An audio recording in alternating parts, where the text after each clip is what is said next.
annabi yace la tukhayyiruni bainal anbiya la tukhayyiruni kakuce na bi annabawa alheri wannan menene hani ne to sannan annabi yace khayyirtu ala al-anbiya bi 60 Allah ya fifita ni da annabawa da abubuwa guda shida wancan menene labari to labari da wannan ba sa karo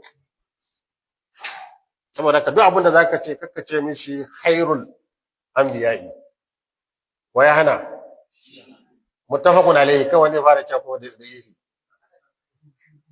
muttafaqun alayhi me ya kawo labarin yahuda da suke zaune a Madina sai fada ya kaure tsakanin bayahudi da ansar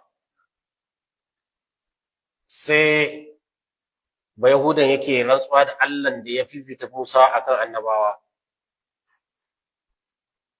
sai ansar din yace annabi na tsakanin mu zaka wannan magana sai ya mare shi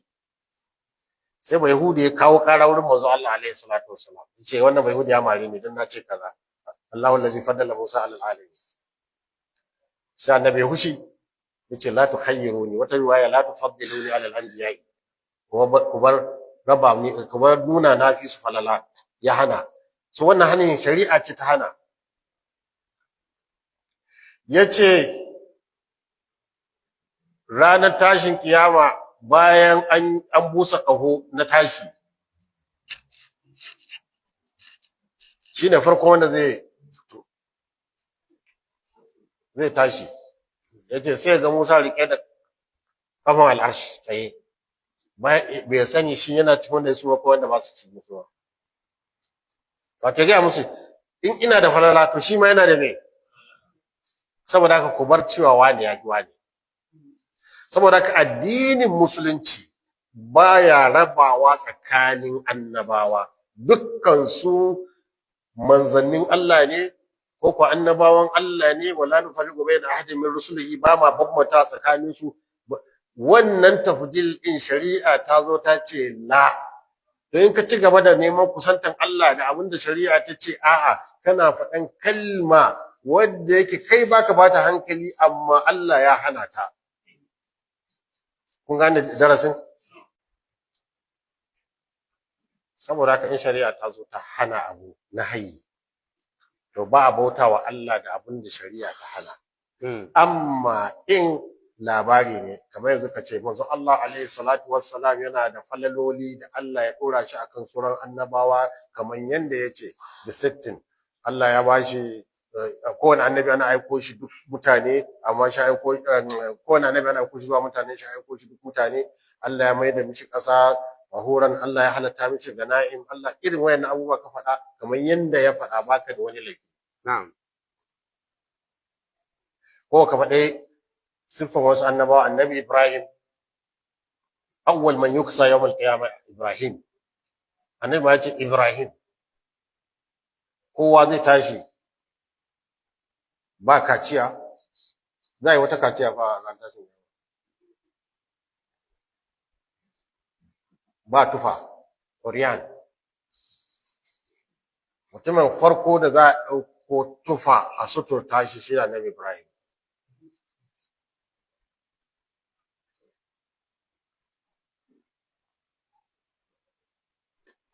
ko na annabi akwai abin da Allah ya mishi ko daga mu'jizozi Allah ya baku annabi Qur'ani shine duk mu'jizan da ta buge duka mu'jizozi domin dan shi ne muka yarda da mu'jizozi wancan da mun ci asatirul awwalin Isa ya tada mamaci wa yuhyil mauta bi idnillah ko Musa alayhi salam ya tsaga teku sun wuce bani Isra'il wa anzalna alaihim almanna wassalwa Allah ya musu abubuwa gashi nan iri sun gani amma duka wayannan da Allah ya musu wayannan mu'jizozin nan sun yi imani ba su yi imani ba sai mutane kadan amma na Nabi Muhammad sallallahu alaihi wasallam kun gani yace Qur'ani aka bani wahayi ne aka bani shine mu'jizata kuma na fi tsammanin zan fi kowa mabiya kuma abin da ya faru kenan ba annabin da ya kai mabiya annabi Muhammad sallallahu alaihi wasallam mabiya domin me domin ba mu tsaya akan cewa sai wai laula nuzila alaihi ayatun min rabbi muna jira mu ga wani abu ya tada mamaci ya tada duk wannan dalailin nubuwa da yau rubuce mutane ne amma ya Qur'ani ya faɗa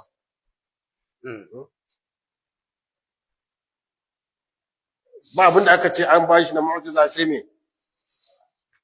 sai Qur'ani to shin yayi wasu abubuwa na karamar tana